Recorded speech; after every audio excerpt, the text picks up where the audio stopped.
What's up? Welcome to Tales Tomorrow. I'm Morrow, your storyteller for today. With me I have some more RPG horror stories. The little suggestion trick we've done the other day, that was actually kind of funny seeing y'all's responses for it. Welcome to Tales Tomorrow. I'm Morrow, your storyteller for today. With me I have some more RPG horror suggestion. Did you pass your wisdom save? I was thinking we could do some more of that later on. I think that'd be kind of cool, you know? Let's say for example I use, I don't know, Hellish Rebuke or Fireball and seeing which ones fail, which ones succeed, and how much damage you guys take. I don't know, just something really funny and silly to do in the comment section. I like the idea of being silly together. Don't you love being silly together? I think it's cool. Enough being silly. Or maybe being more silly, I'm not sure. Depends on how bad these horror stories are, which means we should probably get to them right now. DM gets upset when we deal damage. So I've been playing in the game with 4 other people for about a year now, and I started noticing the DM seems to get upset whenever we survive combat with an enemy. For simplicity, I'll call our party by class names: Monk, Bard, Paladin, Cleric. The past couple of sessions we have been traversing through a haunted forest, and our DM decided to put us up against 16 bandits, including a wizard and a bandit captain. The fight went off quite well as our Paladin took front and dealt a decent amount of damage with his attacks before we were able to group the bandits together and have our Cleric fireball them, though playing light domain, to finally take out the group. The session ended and we took out the captain, and our DM started talking about how they had developed a large amount of lore for the bandits that we would now never get to know. The DM seemed upset when she talked about this, which will come up later. The next session we continued our travel through the woods doing a bit of roleplay. At one point, the Paladin, who had their oath broken by a cultist who cursed them, came up with an interesting idea to create a new path. They decided that they would go pray to their god under a full moon on their birthday to reform their connection with their god. The Paladin decided to go through with this plan, writing up a prayer to use during the process. After the prayer finished, Paladin got their oath and we continued on. Now the Paladin had a new path though. They entered a dream sequence where they fought an evil version of themselves. The DM narrated them standing on a silver moonlit lake as they prepared to battle. The initiative was rolled and Paladin went second after the evil version of themselves. The Death Knight attempted to hit Paladin but missed. On their turn, Paladin rolled both their attacks, getting a natural 20 on the first roll, and using the inspiration to re-roll the second attack.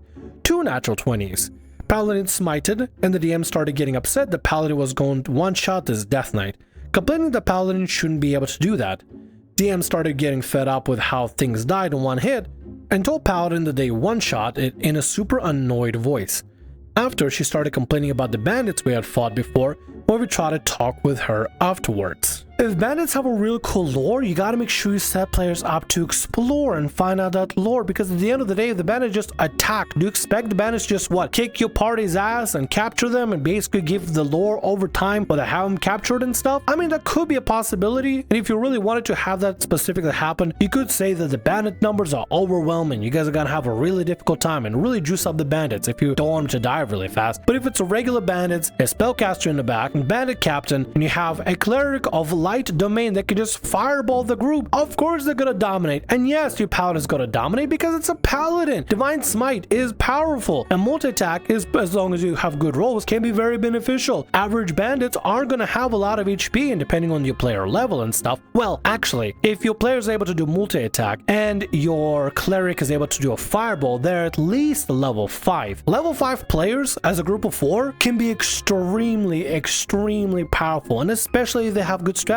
In this situation, Paladin went forward, everybody got grouped up, got fireballed on, and then they continued on like nothing ever happened. I mean, what do you expect your players to do? Not to do that? If you want your players to learn some sort of important lore and stuff, set up moments for your players to learn that lore. Maybe they can talk to the bandits beforehand, or they can choose to talk about it, or maybe they can read some notes about the bandits to learn a little bit more about them. Maybe there's a whole bandit hideout and they have a whole thing and a whole shting, and maybe the only way you can sneak in is by dressing up as bandits and maybe talking to the leader and stuff by pretending to be a different bandit or just a neighboring bandit or something. I don't know. At the end of the day, if you're getting mad at your players for one-shotting something because they're rolling well, it's not a reason to get mad at your players, especially with that last part. God forbid your paladin rolled 2 nat 20s back to back, paired up with Divine Smite. That's critical Divine Smite. Can't get mad at your player for that. Just find another diegetic way for them to learn lore stuff if you really want them to. Or maybe set up some sort of like a roleplay intro scene before they can go to full combat, so you could really just deliver the lore and stuff. If there's something going on, maybe talk to the players and say, hey, so how about we add a little bit more extra lore and extra like roleplay before we get into the combat bits, because I have a lot of cool cool things written out that I want to be able to share and give you guys to enhance the story. That's not a bad idea. Talk to your players about it. Don't just get mad at your players for one-shotting stuff or using fireball. Like, they can use fireball. Do you expect them not to use fireball when the enemies are grouped up in nice little grouping? Of course they can use fireball. Of course they will. Getting mad at players to do that is just wild.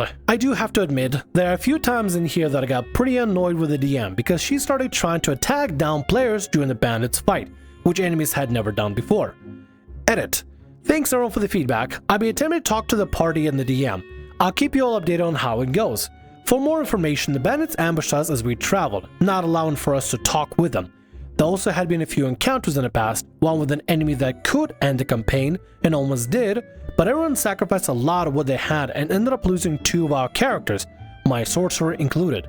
What do? Well, the bandits don't have opportunity to talk to. They just ambush you and attack you. Then what are you supposed to do? How are you supposed to have a conversation with people that just straight up just, as soon as you see them, they go, ha, and they just attack you? You can't talk to somebody like that. What are you supposed to do? Like block arrows and stuff and tag them and say, we come in peace, as you cut down a bandit. Is that what your DM expects you to do? I think it might be good to just talk to your DM and say, hey, listen, if you have cool stuff written up, give us an opportunity to speak to the enemy or to whoever we meet so we can get to know them. Maybe not just go directly gung-ho into combat in general. Or maybe, just maybe, it might be good to start bouncing on the combat and not putting a bunch of enemies everywhere for the cleric to just easily fireball. But at the end of the day, I do hope you get talk to the DM and the players and figure out a solution for this, because if your DM is going to be just getting mad at you for doing damage, then I mean, it's just going to make you feel bad at that point, you know? It's like, oh, there are a bunch of enemies coming in and cleric could fireball them, but then the DM will get mad, so we're not going to. You know, it's gonna be just a weird, awkward situation where, like, damned if I do, damned if I don't. Anyway, let's move on to the next story for today. Taming the Spider. You want to tame the spider. You want to tame the spider that is the size of a horse that is in the middle of the combat encounter with a party, being commanded by a triad of drow. You who have no animal handling skills whatsoever, no experience with animals or spiders in your backstory, as opposed to drow who practically went to high school with them. Oh, screw you then. I won't tame your spider then, huh? Fine then. I'm not gonna tame your stinky spider if you're gonna be like that. Anyway, let's continue. I'm just being an idiot. You're becoming irate with me. You accuse me of not wanting you to tame the spider, who is even now trying to eat you, because I don't want you to have a giant spider that you could theoretically put a saddle on and ride into battle, because I am being unfair. You who are being attacked by drow and spiders expect the spider is going to roll over the belly rubs in mid-battle because of reasons. Hell, why don't you try and tame the drow? At least they can understand what you're saying. But no, you want the horse-sized spider. You don't understand why you can't tame a giant homicidal arthropod in the middle of battle. You have no animal handling skills, no magic, no empathic powers, psionic, or even much of a charisma score. You're not a ranger. You're a rogue for potatoes' sake. So, alright, fine, Peachy. How do you want to do this? I'm assuming this is a venting of a DM that has to deal with the player trying to tame a creature midway. And you know what? I think I might have had somebody that tries to tame a creature midway, but like if it's already aggressive and you have no way to pacify it, of course it's going to be aggressive. It's going to attack you no matter what. Unless you have charm animal or something like that, or animal friendship. I think animal friendship would probably be the best thing to use in this situation. First of all, pacifies it. Then maybe speak with animals could actually benefit greatly, you know, and just kind of go from there. Animal friendship probably be the best thing to do. Potion of animal friendship? I don't think there's a potion of animal friendship. There's scrolls of animal friendship you can get, or just have like a druid cast animal friendship, or a wizard cast animal friendship. I don't know. Whoever you got going on that can actually cast it, that actually might be a good idea. You open your pack in mid-battle and offer the giant spider a serving of iron rations. No, you vapor brain nitwit. The spider does not want your iron rations. In fact, given his spider's intelligence and diet, it's better than even odds that he doesn't even understand that iron rations are food. And yes, he did hit you, because you gave up your initiative to open your pack and go looking for your lunch instead of defending yourself from the giant freaking spider. No, spiders do not eat dried fruit or jerky or nuts or cheese. In fact, every variety of spiders I ever heard of is a freaking predatory liquivore who injects his victims with poison and digestive juices and then sucks him dry like a freaking milkshake. He doesn't want your cheese and dried apples. He wants yummy, tasty you. He wants to kill you and eat you in a manner described above. I love how passive aggressive this is. I can just feel the fuming nature of this post. I can just be like in DM's shoes and just voicing their frustration with this. I never had a situation with my players this bad, but man, I can read the frustration from this DM from the very right. It's so great. I'm a dick. Why am I a dick? For telling you that trying to tame a monster in battle is an extremely bad idea? Oh, because the spider continues to attack despite your friendly overtures. The spider does not give a bucket of farts about your friendly overtures. Its drow master's commanded to attack. This command agrees with its predatory instinct. It does not care if you're friendly. It doesn't care if you fight back. It is going to attack you until your hit points are gone and then suck you dry like Kid Rock threats a six-pack Charlie. Ah, I'm a dick because horse-sized spider might not be predatory. They might just like cheese and dried apples, and I refuse to stop the entire game in mid-combat to break out the monster manual and determine the dietary preference of spiders. Giant. And no, I'm not going to do that. If you don't tell me what you're doing this turn, this spider's gonna take initiative and bite you again. And now we're back to, I just don't want you to have a pet spider. To be honest, that's neither here nor there. The Drow have pet spiders, Duergar have pet spiders, Ettercaps have pet spiders. Not a one of them pitched a fit because those spiders wouldn't hold still for cheese and dried apples. No, just no. Either fight, or come up with some sort of a semi-coherent plan with full explanation on why the spider would suddenly disobey its Drow masters because you're just so freaking charismatic with your cheese and dried apples. Why yes, I could explain. Drow Duergar raises spiders from hatchlings. They have dedicated animal handling skills passed down from generations, and they still have to work at keeping the little eight-legged horrors from attacking them, particularly when they're hungry. I hear they go through a lot of goblin slaves, especially in mating season, such as the way of wildly unintelligent, instinct-driven predatory arachnids. But these Drow Duergar, they know what they're doing. You don't. You don't even know what spiders eat, and yet you want this one to lay down and be your teddy bear. Well, this is how we call wishful thinking, and I'm afraid I'm not going to honor it, or to stop the game in mid-fight to provide detailed instructions on precisely how one would go about taming a giant spider. No, there are 5 other people at the table. I'm going to respect their wish to play D&D, as opposed to stopping the world because you want to lecture on advanced arachnology. Capiche? Ah, I'm a dick, and you don't want to play. Fine, door's right there. Step away from the table, Charlie. And do let me know when you find a DM who is ready to play the game your way. That was so actually bizarrely funny to read. I hope Charlie finds a DM that can play the game their way. Like, there's nothing wrong with wanting to have a giant spider as a mount. Not at all.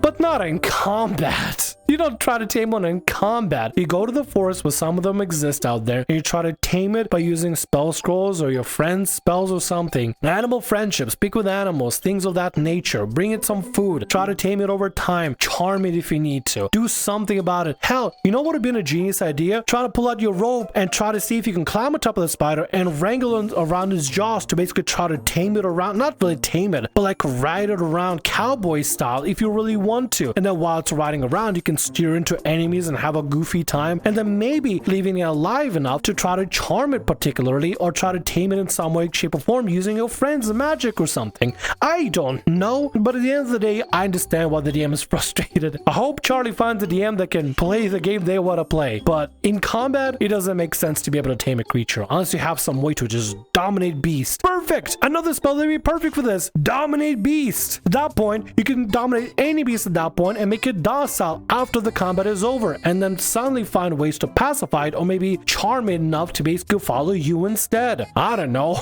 Either way, that story was just absolutely hilarious. I don't think there's much lessons to really learn. It was just really funny to read. Let's get to the next story for today. Is there such a thing as a role-playing power gamer in D&D? Hey everyone, I'm not sure if this is a horror story per se, but it's something I've noticed about my friend that tends to make playing with him and DMing with him rather difficult.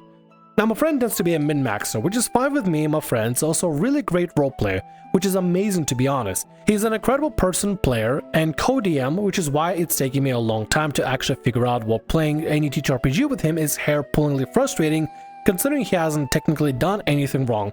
So I'm going to write down everything I think is a problem to see if I'm just crazy or or there might be shenanigans afoot. Punctuations, please. I'm begging you. Punctuations. I'm gonna run out of breath and die. Okay, let's go again. Okay, so one thing he's always done that's always kind of bothering me is that the fact that when he does backstory for his character, he only tells us the bare bones about them to reveal more about them later when he eventually does reveal who his character really is. And when he does it, something really overpowered, like the time he revealed he was playing a Chaos God from Warhammer 40k called Slaneesh. 40k, oh my god. Now normally if I know something is overpowered or know about a character well enough to know if that would give the player major main character syndrome, I would use my DM 9th level spell power word to make that not a thing. Oh, please use power word punctuations to make punctuations a thing. Also, yeah, your friend is exploiting the fact that you don't know much about the 4DK. It's 40k, like 40k universe. Slaneesh is the god of pleasures, lust, sexy stuff, basically. Your friend is trying to homebrew some sort of, some sort of a Warhammer 40k into your game for whatever reason, and I don't know why. But he knows that if I know what character he was basing his D&D character on, I would say no to it because of balancing reasons of Spotlight hogging the usual that guy song and dance. So I make sure that I and everyone at my table doesn't know the inspiration his character is based on. As an example, long time ago, I was running a horror campaign with scarecrows, and my party was ready for spooky time. This is where my friend came in with assassin rogue gloomstalker ranger named Slaneesh, and me being at the time I didn't know anything about Warhammer 40k though. Ooh, that's a cool name. We continue with the game. Ooh, please punctuations, I beg of you. Please punctuations, I beg of you. And if your friend has this kind of thing going on, if they're trying to hide the identity of their character before the DM can approve, that's not a good thing. DMs need to know what kind of character you're playing so they can base the story and help you kind of put together and make your character feel important. I need to know if my players are playing a specific character or they have specific lore that's important for me to include into my campaign and into my game, because at the end of the day, I'm making the campaign fit around the player characters as well. But also they want to use some of the in-game lore, like regarding specific place or a particular creature, NPC, a god or whatever. I want to make sure that I can help them build the character properly so that it can mesh really well, so the character can blend really well into the world too. Okay, let's go again. He never used any overpowered homebrew or anything. He would just ask me for reasonable requests that sounded like a good idea and balance the ideas, as even looking at my DMG to make sure those things would be legit, and they were, so I would allow it. Only for that very thing I gave him to be used in a way that made fights against my enemies pointless, like when he just straight up turns off the scarecrow's fear effect, thus making the horror elements of my horror game completely gone. And when I did the prologue of the game and asked everyone what the characters do after the game, a friend said that Slaneesh makes my homebrew scarecrow setting a part of her realm of chaos, which bothered the hell out of me, but I don't want to say anything about it because I didn't want to go against the player agency. It's important to tell your players no, especially when I try to do something like this. This player is literally playing a Slaneesh from Warhammer 40k. If you don't have Slaneesh from Warhammer 40k in your universe, okay, I'm gonna stop doing this stupid bit. Like, I'm actually running out of breath. I'm gonna actually keel over and die. If your friend is trying to play a Slaneesh from Warhammer 40k in your game, and your world doesn't have a Slaneesh from Warhammer 40k, then tell them no, you can be Slaneesh and you can have your own chaos realm. You can't do that. You get to play a rogue / gloomstalker ranger if you want to, but that's about it. You have to make your own character, like Kyle, ranger. I don't know. You can't be Slaneesh. You gotta make something original. You gotta make something unique. You can't just borrow everything from 40k and just insert it to 40k. The player specifically wanted to insert stuff from Slaneesh and trying to take your universe from you is honestly borderline cheating, but also just power gaming for the sake of power gaming and roleplay sense. Completely unnecessary. Also, how are they nullifying the scarecrow's fear effect? Is it just my character doesn't get fear, so therefore it nullifies the fear effect? Is that what they're doing? Are they just saying they can do it just because they can do it? Because that makes no sense to me whatsoever at all. If your players are going a little bit extra ham when you don't need them to, it's okay to say no, you can't do that because it's not in my world. You can't just power trip my way or power game my way through everything just because your roleplay status lets you. Just because I'm a tiefling doesn't mean I know every intricacies or the fun facts or societal norms of the devils. I'm just a tiefling. That's all I am. You may wonder how I know for a fact that he is doing this on purpose. Well, I noticed the absence of any Warhammer 40k based D&D characters from him that after I got into Warhammer 40k and found out more about the lore. We were also playing the game on Roll20 where he would roll, I roll dice and strangely get nothing lower than a 9. Okay, Okay, well, make him just roll virtual dice. Roll20 has virtual dice. I mean, it's Roll20. It's like Foundry, basically, but just slightly less impressive, I guess. I don't know. But at the end of the day, yeah, you should make him just roll on Roll20. Just make it easy and fair for everybody. Don't let people roll IRL unless you really trust them. And in fact, just in general, even if you do trust, like I have players that I trust. And yeah, they have really nice dice. I've seen some of the dice they have. But at the end of the day, we'll all use the virtual dice because not only is that easy, but it makes sure that everything is out in the open instead of just rolling IRL and saying, I got this. Really? Turn on the webcam for proof. Because otherwise it just becomes a whole witch hunt for no reason. The fact that he never wants to play human even in setting of TTRPGs that are predominantly human, which is a little weird, but I thought, okay, I guess he just doesn't like playing humans. That was until he was in a goblinoid campaign, and you know, a game where a party can choose between being a goblin or a bugbear and a hobgoblin, and he didn't want to be any kind of goblinoid. Instead, he wanted to be an orc raised by goblinoids, which wasn't that the DM was going for it at all. I tried to mention to him that he could be specialized goblinoid like a hobgoblin, Iron Shadow or something, if he didn't like the idea of being a regular goblinoid, and he said to my face, and I quote, no one cares about hobgoblin Iron Shadows. I have to admit that really hurt me because I was going to be hobgoblin assassin rogue. That was going to be an Iron Shadow because I always thought that the lore about the Iron Shadows was really cool, and I'm really excited to play one in the exclusive The Goblinoid campaign. I feel like your friend is just so head first, just as deep into Warhammer 40k. Anything that's not Warhammer 40k, they're gonna think it's just really stupid. Goblinoids, orcs exist in Warhammer, so I want to play an orc instead. Humans, that's exist in Warhammer, but I don't play Slaneesh instead. I'm Slaneesh. I'm literally the god of decadence. Your friend sounds more like a piss baby that doesn't want to play along for no reason whatsoever. There's nothing wrong with wanting to play Goblinoid campaign. If the campaign is about goblinoids, being an orc doesn't really make sense to be a goblinoid. You have a lot of flavors of goblinoid. Goblin, hobgoblin, bugbear, pick your poison. In fact, I would say hobgoblin. You're just an orc, but hairy, with longer arms. Am I wrong? Like seriously, what is a bugbear if not just an orc, but hairy? Anyway, let's continue. So I guess it's not that he hates being a human or goblinoid, it's because he wants to be something completely different from the rest of the party and be the bestest ever. It really gives me a pick-me-girl vibes. In Fallout TTRPG, he wanted to play an intelligent Deathclaw homebrew. In the Avatar Legends TTRPG, he wanted me to homebrew him as a spirit, so on and so forth. I think your friend just wants to be a special snowflake in whatever game you're playing. Like legit, they just want to stand out and be a Deathclaw or be a spirit or something stupidly overpowered different. I have no idea. As a co-DM, there have been times when he just straight up ignores half the plot points I send him and plays in the game as this weird mixture between a co-DM and a player, which obviously gives him a lot of advantages. Then there's the fact that he shoots down any ideas I have as a DM that will make it harder for him specifically to cheese the game. And the one time he wasn't around as my co-DM, I was actually able to use one of my ideas he specifically told me none would like, and lo and behold, everyone thought it was awesome and the most fun I've had in years. Oh my god, we found a punctuation towards the end of it. But punctuations, please break up the sentence, because otherwise it just feels like I'm running and just never stopping at this point. Good freaking lord. What I think is going on, however, though, to be for real, to be serious, to be fully serious, is that basically your player here, your friend, your co-DM, doesn't care about the rules. It's the rules for thee but not for me. They get to do whatever they want to give themselves special privilege advantages, and the fact that you don't call them out and say no, you can't do that, they're basically abusing. Because suddenly out of nowhere, they're not like a regular character, they are a rogue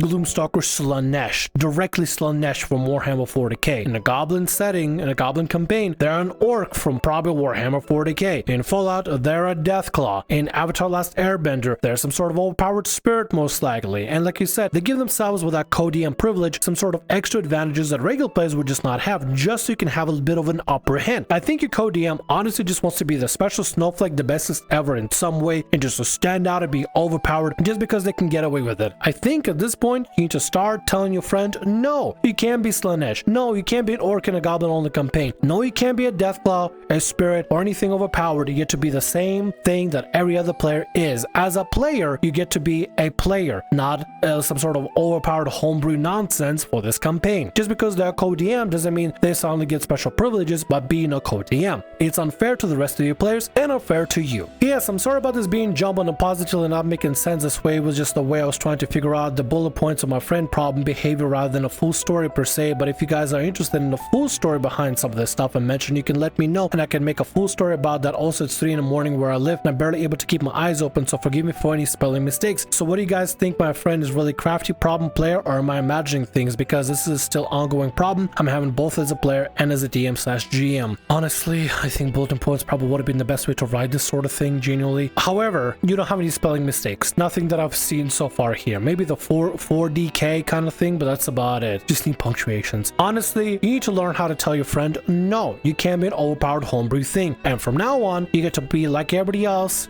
playing the game. You get to be just regular players making regular player character stuff, and that's it. Just because you're a co-DM doesn't mean you get special privilege advantages to be a Deathclaw in Fallout campaign. You gotta put your foot down with your friend, and if they can't do that, don't have him as a co-DM. Have him as a regular player that gets to play by the same rules as the other players. Don't let your friend take advantage of the campaign or the fact that you just let him get away with stuff. Don't let him do that. Everybody plays on equal footing. If one player gets to be Slaneesh, all players get to be Slaneesh. If one player gets to be Slaneesh, either everybody gets to be Slaneesh or nobody gets to be Slaneesh. That is the only fair thing to do. Either everybody's a chaos god or nobody's a chaos god. God, my throat hurts. I was doing the bit and everything, but like, I feel like my lungs about to collapse. For real, my throat hurts too. Let's finish the video here. And with that, that's gonna be all our stories for today. I want to thank you very much for watching, and thanks so much for being here. If you like what I do, consider subscribing to the channel and leaving a like. Also, if the RPG Horror Stories ever goes down, or if you want to submit your own personalized horror story, email is down in the description below. I'll see you again in more Tales tomorrow.